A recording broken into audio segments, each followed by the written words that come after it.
I honestly, I thought it was going to be worse.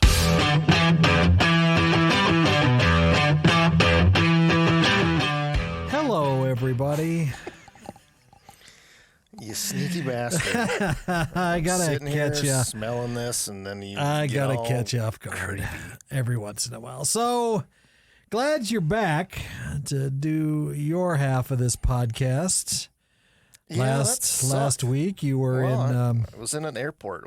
I would much rather have been here. Yes, you were.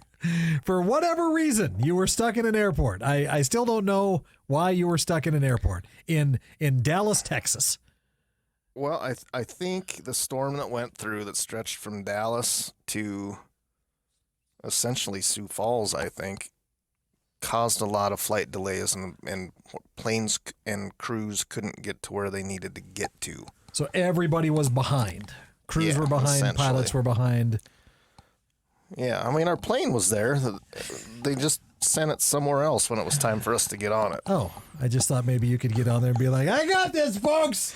Just sit back and relax. They fly themselves most anymore, people don't care about this, but the plane, they were supposed to be a flight back to Rapid Monday night. Yeah. That got out onto the tarmac, and then they said the crew timed out, so they had to come back and unload everybody again, which I think made a lot of them mad. Didn't you know before they pulled out away that the crew was going to time out? You'd have thought one of them would have had a watch. Yeah. Anyway, so I would have thought that if the plane's there and the crew couldn't go anywhere the night before, that theoretically the plane and the crew should still be there in the morning when everybody gets ready to leave. Lo and behold, the plane was there, and the crew was, quote unquote, late. God. The crew's been delayed. So how long were you just at the airport then? We got to the airport at about 7:30, and we left Dallas at 6:30 p.m. Almost 12 damn hours.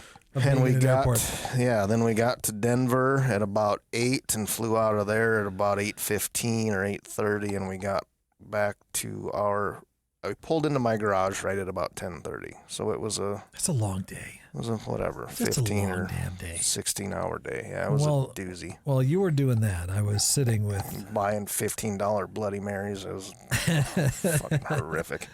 I was sitting with the lovely Sheila from Sazerac.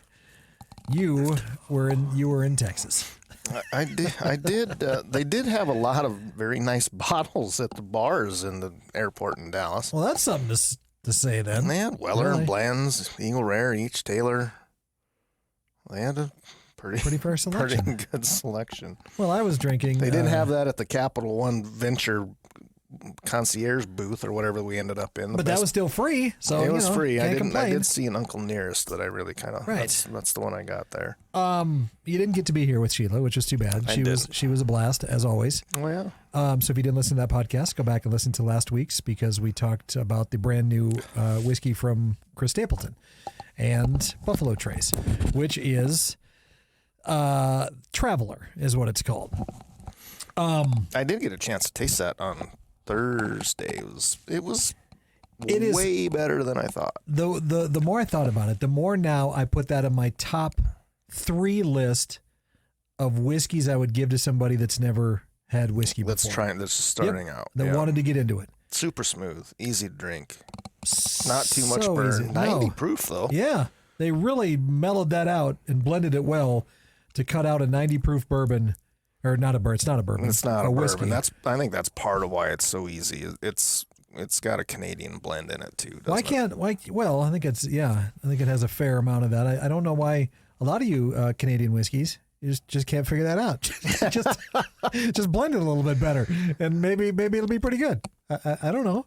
I mean, we have found a couple of Canadians that we like. But they have to age for a long time. They're all on Letterkenny. Yeah, sort of. We like the Wisers. That's what we likes about you, Miss Katie's. That's what you likes about me. Yeah, oh my, yeah. There's a lot of things that likes about. Never mind. And we like the Caribou Crossing. I mean, they were good. I did make a mistake in that episode that I was going to cut out, but I decided to leave in. It had been a long day when we were talking with Sheila last week. Did you get called on it by somebody? Well, I was Sheila. I was. I said we had got a bottle of this Caribou Crossing because she brought it up. I believe that's a Sazerac product too. And It's so the Blantons, yeah. yeah, and I said I know Rob bought a bottle of it because like the Blantons, it has the cool animal on top. And without thinking, because it had been a long day and I was kind of tired, I said, "What is that? Like a elk or a what is it? A moose?" She's like, "It's in the name." She said, "That's a caribou." Oh my God! God! Don't talk to me about long days. I know. I would maybe residually. I was feeling the effect of your long day. Yeah, maybe in the long day up here too. So, but it was I recommend buying a bottle of it. I think it's easy to drink. I think it's good. There's not good. Don't buy it secondary for God's sake. There will be plenty of this. There were people selling it that day, last Tuesday, $200 online, and people were paying it. You're insane. I know. I can't believe. Just give it a minute, people. It's something that's brand new. It'll get here. Well, I think Sheila told me that she didn't think that the folks out here ordered enough of it. That's true. There was only 140 cases, I think, in the state or something like that, she said, which is woefully underprepared for something like that. Speaking of Sazerac, though, can we mention anything about what's coming from them? And yeah, I don't know why not. Because we're almost finalizing the list now for Whiskey Fest. I've been typing up the list to update the website with the whiskeys for the Mountain West Whiskey Festival coming up March 9th. March 9er. And so after I got back, I talked to Sheila about some of the specialty stuff that she's holding for us from Sazerac. So the deal is we can pick 2 out of 3, right? But wait, we get all 3. We get all. One of them. We get all 3, but right. But there's a caveat on one of them. Okay. So there's I've got it written down. A Pappy 12, a Pappy 15, and a Blanton's straight from the barrel. Okay, so those are the 3 top-notch Platinum Room whiskeys that we're getting from Sheila. The trick is we're gonna raffle one of those off. And we can't decide which one to raffle off. Yeah, we get to pick, but you and I are debating. Yeah. So if anybody that's listening to this wants to weigh in, that'd be a good idea. If you listen to this, we may or may not listen to you. We don't listen to anybody. My thought is that we keep the Blantons just because it's a one-off, and then we keep either the 12 or the 15, and then auction the other. You want to do or the 15. Auction. I want to do the 12 for the auction. The right? Let's do raffle. Raffle, not auction. Raffle. We're not gonna hum. No, that's our dilemma right now. So yeah, if you listen to this and you go to our Facebook page, you tell us which one you would rather. If you were gonna be in a raffle, which one would you want to raffle for? Which one would you like to win? I would like to know your opinion on it. I think that'd be interesting. So you can just go to Facebook. I don't really. .com/. I'd like to hear your opinion. I don't know if I really care. No, I want your opinion. I want to know. Let's come on, Rob. Let's get the people involved. Houston's far more caring than I am. I just I think it'll be interesting. So I would love to know. Just tell us, would you rather win a bottle of Pappy 15, Pappy 12, or the Blantons straight from the barrel? So in that realm, we're gonna obviously sell raffle tickets. Yeah. We are going to donate 100% of those proceeds to a local charity, right? Which Sheila gave me a couple of them as options that are near and dear to her heart. I'm sure we have some here at Home Slice that. So we'll arm wrestle for that too. Then we are near and dear to as well. And then I kind of joked with her that we'd put all 4 of them in a hat and pull one out, or that'd be the fairest way. Or we give half to one of hers and half to one of ours, or. That's not a bad idea. I mean, it's as long as it's going to a good cause, I don't particularly care where it goes. No, yeah, exactly. As long as there isn't some CEO making $2 million running the damn thing, I'm pretty easy. Now, keep in mind that these aren't just I'll go ahead and cut that for you there. These aren't just these aren't the only 3 bottles that are in the Platinum Room. These are just. Sorry about that, folks. No, we were just excited because I know last year we didn't get a chance to have a Pappy in the Platinum Room at all. No, we didn't. So I mean, we did double the amount of bottles that we had in there. Yeah, we had. Generally, we have 12 or 15 bottles in the Platinum Room, and last year I think we had 22, 20 or 24 or something like that. pretty close. And we still will have a fair amount in there again this year. I've got a list that's fairly substantial now. Yeah. Remember, I have the other idea I want to do for the Platinum Room this year. And I know this doesn't matter to people listening, really, because the Platinum tickets have already been sold out, okay? But if you do have Platinum tickets, I'm going to find a bourbon that you should be familiar with, that I want you to guess what it is, right? So if you're in the Platinum Room and we pour it and you take a sip. This was my idea. This was my idea. I think you're and drunk. And then whoever gets it right will win a platinum ticket for next year's whiskey festival. I want to see just how swear to good God, you this platinum was my drinkers. idea. No, it wasn't your idea. You got it was mine. sabotaged by Drinking Traveler with Sheila last I week. did not. We talked about it before I left. Right, but it was my idea. It was not. It was. I won't. You have a lot of good ideas. This just wasn't one of them. Okay, Robbie. Let's talk substantial whiskey stuff. You want to talk substantial? So anyway, if there's more than one person that guesses, or you're not going to give everybody a platinum ticket, right? No, It's then it goes to drawing. Going to a drawing. Yep. We'll see though. I'm gonna test people's knowledge. Do you have a bottle in mind? No, I don't yet. You realize we're going to actually have bunch. to find a bottle, right? Yeah. We know people though. We know people I think that could help us out. Yeah, I know. Yeah. Are you going to do any of the legwork on that? Or No, not at all. No. I don't do that. That's your idea. I'm the idea. Apparently, it's your I'm idea. the Maybe idea you should guy. find the bottle. But then, like, you with your connections have to go out and get We it. have the same connections. I'm just not afraid to ask. I know. I'm still afraid. What's my motto though this year, Rob? I don't know. Always say yes. Oh, yeah. That's my motto Always this say year. yes. So we were talking earlier about the oldest. No, not the oldest. Can I? Oh, yes. No. Never mind. The most expensive bottle sold. We had this on the podcast a while back. Macallan Adami, I believe is what it was called. 60-year-old bottle of scotch. Was bottled in 1926. Bottled in 86. No, in a barrel in 26. Yeah, bottled in bottled in 86. 86. Only 40 bottles existed. $2.7 million. That record's just been beat as of a day or two ago. No kidding. 30-year-old Irish single malt. The Emerald Isle. The Craft Irish Whiskey Company confirmed selling the rare bottle to collector Mike Daly for an unprecedented $2.8 million. So by $100,000. This was beat. Good for Mike Daly. It's recognized as the rarest triple distilled single malt in existence. Now holds the distinction for the most expensive. There's going to be some pie hole shoveling a bottle of scotch out there for $3 here. In 2 weeks. I have a feeling there's going to be an arms race now, right? To find the most expensive. It's like, which one's better, the Picasso or the Van Gogh? It's like this bottle comes encased in a walnut box. It's a single decanter. It houses a Fabergé egg embedded with an emerald gem, a custom-made timepiece, and 2 Cohiba cigars. Did I say that right? Cohiba, yeah. Cohiba. Are they good cigars?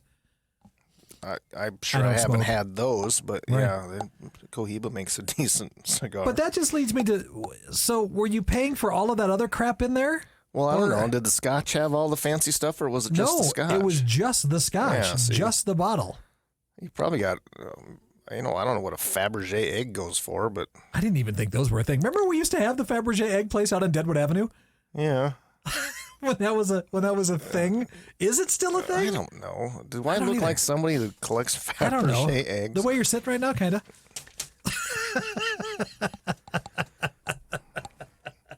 Sorry, you just look very comfortable. I am comfortable. I don't want an egg. I just imagined you holding kind of one in your hand and kind of spinning it as you're staring at it, sitting in the chair, smoking a Cohiba. Right, Cohiba and your Fabergé egg in one hand. The Emerald Isle sitting over here. Like, why aren't you holding the whiskey and because it's $2.8 million. Jesus, I wouldn't want to drop it. This guy said that he's probably going to crack the seal on it and drink it. Which would be... Hey, Mike, if you're listening, cool. If you want to come on and talk about it. Yeah, we would love to have you on and bring that in. I don't know who he is. You can keep the egg. Yeah, and the cigars. I'm fine with that, too. If you're going to bring the cigars, we'll have to go outside. I don't need the custom-made timepiece. But yeah, he claimed, I believe in the article that I saw, that he wanted to drink it. So that led to, because the whole reason I come across this was because the article that I saw leading up to this was Scotch whiskey sells for $2.7 million, ... Why? That was the headline. And for some reason that got me thinking. Exactly. Why? Why does it sell for $2.7 million? Why does this Emerald Isle sell for $2.8 million? Because some people have way too much money in their bank account. You made the point, though, of it being an investment. Now, yeah. if Mike opens this bottle of Emerald Isle, it's not an investment anymore. No, then it's way to go, Mike. Right. You had $3 million and you bought a bottle of whiskey that you're going to drink. It wasn't only $3 million. He's probably got a bunch of zeros that were hanging out with the others. What if it was, though? What if that was like his only $3 million? It's like, hey, man, I won $3 million in the lottery. Yep. And you know what I'm going to do? I'm going to buy this whiskey and drink it. Look at the cojones on Mike. Yep, and Mike works as a, I don't know. Yeah, he's a gas station attendant. He's a gas station attendant. Nothing wrong with being a gas station attendant, but you're not going to have $3 million. Unless you won the lottery. Right? Yeah. I got a scratcher. But the question to ask there is, you could state the obvious, I suppose. Like you said, it's an investment. So 40 bottles left of a whiskey that was in a barrel for 60 years. You buy it for $2.7 million. I wonder how many of those bottles got cracked in 1986. And is this the only one left? Well, but being in a barrel for 60 years, are there going to be more than 40 bottles worth of whiskey in that barrel? I wouldn't at that point? I wouldn't think so. I mean, you just take percentage of Angel's share already, or multiply that times 60. For how much you lose a year. What they say, 2% a year, or 2% over 4 years. I don't know. Something like that is what it would be, wouldn't it? That factoid went in one area, got replaced by something. You're supposed to be better at math than me. I can do math. I just don't know what the number started at. But then this will sneak up on you and ruin your day, I think. In a good way, though. Yeah. I know. We want to talk about what we're drinking here in a second, because anyway, go back to your thing. Yes, I do think it is. I do think when you're going to spend $3 million-ish on a bottle of whiskey, it's a collector deal, not a. You're an art collector at that point, unless you're Mike, who's going to crack this bottle of Irish whiskey.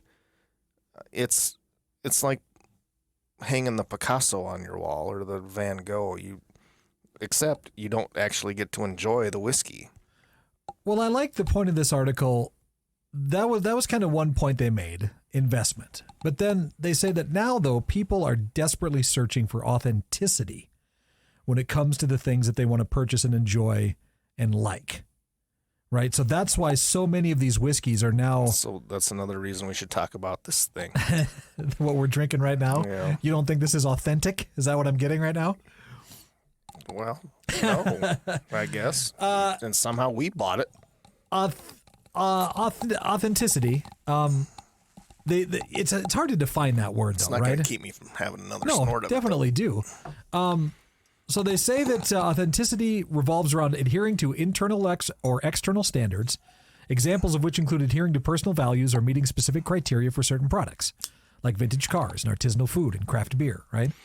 So with what would you say what you're drinking right now, though, Rob, is authentic? No. Why? Well, because it talks about it's bottled and produced under the authority of somebody in Washington or Idaho, and it's actually distilled in Indiana. Right. It's an MGP product. Yeah. That doesn't mean that it's not good. Right. It is quite tasty, but I think that authenticity is not in this case, because it's telling the story of Idaho pear and peachwood, and then it's finished there, but it's produced in Indiana. When you're looking to buy whiskey, does authenticity play into it at all? We've been up and down that path, you and I both, where the fact that it's sourced on occasion seems to set either okay or poorly with us, depending.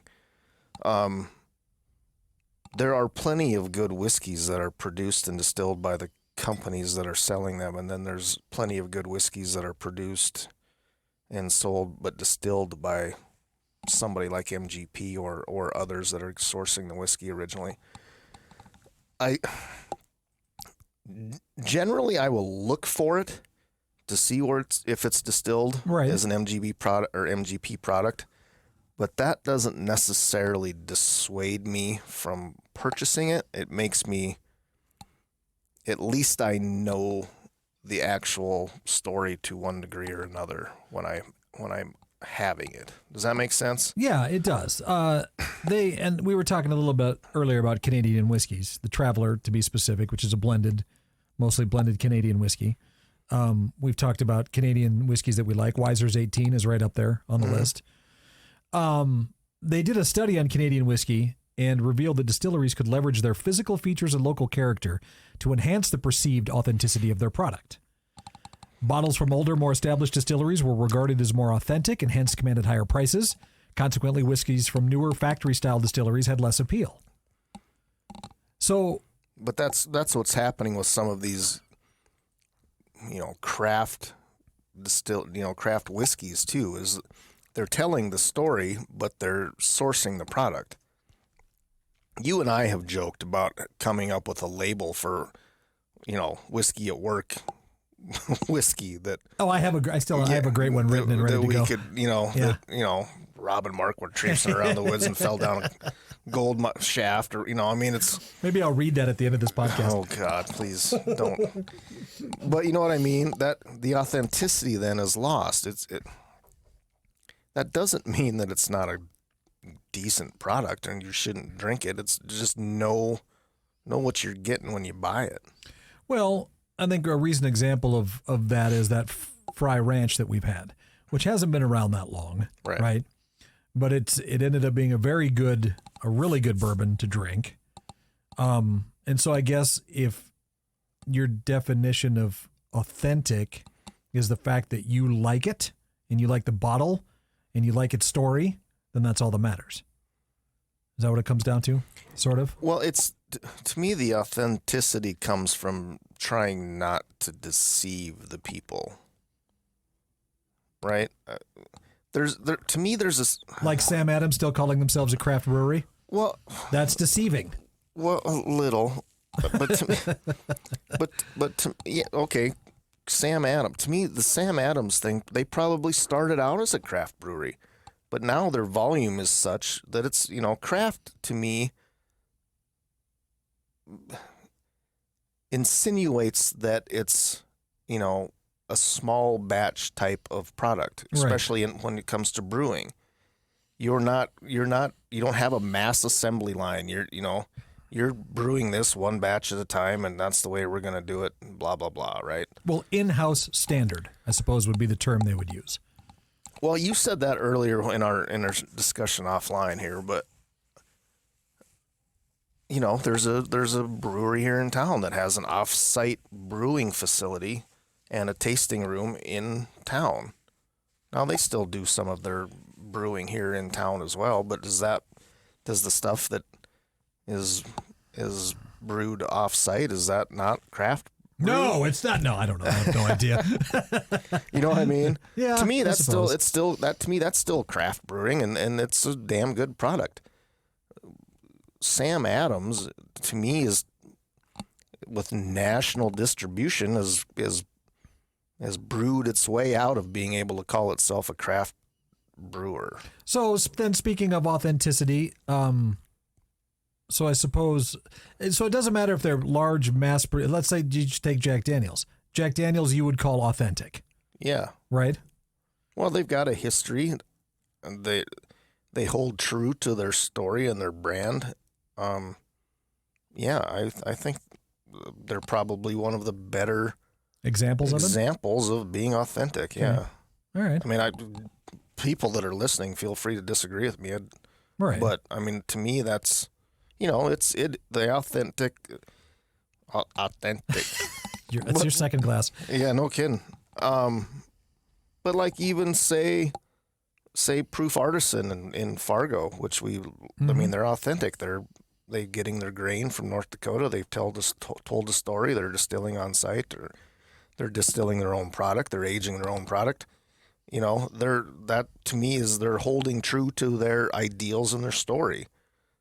This less so. I mean, and again, I don't want to say that this isn't a good product. I am thoroughly enjoying this. This is a nice, easy drinking, smooth whiskey. But when hey man, we're produced by so and so in Idaho or wherever it says, and then you look a little closer. There's a lot of states on here. Now that I really look at it. Yeah. And again, I want to stress that I don't think that makes it a good product or a bad product. It's just so it's still all your preference. It's just a little, in the super small fine print. It's like, oh, by the way, this is made in Indiana. Well, what we're drinking is called Through the Woods. It's made by Outdoor Whiskey. We didn't buy its predecessor. No, we did not. Well, which is Over the River. No, stop it. God, you've been waiting to make that joke this whole episode. Since it showed up here after Christmas. It's Black Rock Spirits in Seattle, Washington, bottled by Black Rock Spirits in Caldwell, Idaho, distilled in Lawrenceburg, Indiana. Right. Okay. So 3 different places. I'm assuming Black Rock, those same company, just in Washington and Idaho. This has a mash bill of 75% corn, 21% rye, 4% malted barley. So it's uber sweet with all that corn in there. Yeah, it's really nice. It's straight bourbon whiskey, so it only had to be straight bourbon. It means it had to be 2 years minimum. Right. In a new American oak. It's finished though. The reason why I picked this and had Chris J, our engineer, bring it back from his little vacation over the holidays to his home state of Washington was because it is it's finished in pear and peach wood, which I thought was very, very unique. It does say on there, I believe, that it is finished in pear and peach in Idaho, correct? Yes. And from pear and peach wood from Idaho. Yep. Char branches of pear and peach wood from the orchards of the Treasure Valley, Idaho, and use them in a unique finishing process. I'm guessing they use this a lot like a spire. I'm wondering. If they say they char branches of pear and peach wood. That would make sense. So they're just plopping it in there like Oak and Eden, right? Well, I would assume. I'm hoping it's a little more complex than that. But cut it on, Rod. Throw it in there, chunk. Are they taking the barrels and then removing the bung and putting the pear and peach in there as well? I mean, I don't know. On the nose, right away, I got pear. The peach came out a little bit later. You definitely got it. You want to make that joke too that you're so happy to make? It's just going to get you in trouble, all right? So don't make that one. Sorry, fellas. The peach comes second. But for a 2-year whiskey, doesn't taste like it. Tastes like it was in the barrel for almost a full 4 years. It does not taste that young. Again, it's very easy. Not a lot after you swallow it. There's just a hint of a burn. It's 86 proof. Very easy on your tongue too. You get the pear and the peach that come out quite a bit, I think. Yeah, definitely. That sweetness for sure. I think that's that sweetness smooths it immensely. Quite a bit. Yeah. I was worried when I saw this because Chris J, the guy who brought this back, is not a drinker. He doesn't drink at all. So I said, Chris, when you get there... Didn't keep you from loving the hell out of the Traveler last week, though. I said... Chris Stapleton's not a drinker either. Look how good that turned out. He is. That's a big myth. Oh, is it? Chris Stapleton does drink. Yes. Oh, really? He had the reason... How that got all twisted is he was doing an interview and he said, in my 20s and early 30s, I went really, really hard. And he said I had to really cut back. I had to slow down a lot because it was going to kill me. Okay? Kind of like what we've all done, right, Chris Stapleton? Welcome to college. Exactly. And so he said there were stretches where he didn't drink, but he said, I've never been like from noon to 4 on a Tuesday. Yeah, right. He said, but I've never been I've never given it up completely. Well, see, then I'm more, I mean, even though I like the whiskey, I'm more on board now that he's not a teetotaler. Right, no, he totally is. That just seemed weird. Our engineer is, though. Our engineer is yeah. And I said, well, I'm going to send you to some liquor stores. He was like, oh, okay. I said, when you get there, just take a picture of some local stuff that they might have. I would like to see what they've got on their shelves. And there was one of these 2 bottles. like I said, I don't remember what the other one is. There's a companion We bottle should to have made this. him buy them both. Yeah, just for I should have. fun. But then he didn't take his company card with him, and I was like, oh, that's going to be a hassle at this That's point. a rookie move. Right, so he's waiting on a check from the company right now. Still? Still, yeah, which I'm kind of I surprised. told him I'd go buy him $70 worth of whatever his favorite whatever was, or Let's see, whatever the that's price gonna- was. There's going to be, let's see, his favorite whatever. It's going Whatever to, nerd stuff. yeah, there's going to be a Funko Pop or something. I don't know what are those. Maybe some of those things. So your next Amazon order, Chris, just use the company Right. card. Just put whiskey at work on it. But this is, this is really good. Can't buy it around here. I don't like to do a lot of podcasts where we're drinking stuff that can't normally be found. But if you find yourself in Idaho or Washington State or Lawrenceburg. Lawrenceburg, Indiana, you might be able to try this there. I But wonder. it is really That good. would be interesting if the MGP folks could sell all of the products that they actually produce, and they had just a big store. Didn't they don't they now go by Ross and Squibb Distillery? All right, whatever. Isn't that what it is? Ross no, that's and not it. Squibb? MGP is now called Ross and Squibb Distillery. Kinda is what the article says. Ross and Squibb Distillery, kinda incorporated. Right. So because they're making their own stuff, and I guess it's won some awards and stuff Remus too. is theirs, isn't it? Oh, I think you're right. Almost I'd have positive. to double check on that, but I believe you're right. It's really weird when you talk into your glass and in the microphone. But don't do that. Just don't do that. I mean, it kind of sounds weird a little bit, I suppose, when you do that. When we were kids, we just talked into a fan. That's all we had. Remember that, kids? Darth Vader, man, it worked. All right, is Through the Woods authentic? I don't know. If you like it, I suppose it is. And I like it. So to me, it's authentic, Rob. Right there. Well, fine. I don't agree with you, but Okay, you don't have to. doesn't mean I'm not going to quit drinking it. There are still tickets available for Mountain West Whiskey Festival. You can go to mountainwestwhiskeyfestival.com. General admission and VIP tickets are still out there. Have you checked on what's left recently? I have. So we can kind of give people a rundown real quick? I mean, Okay. not that I remember. All right. There are VIP tickets left.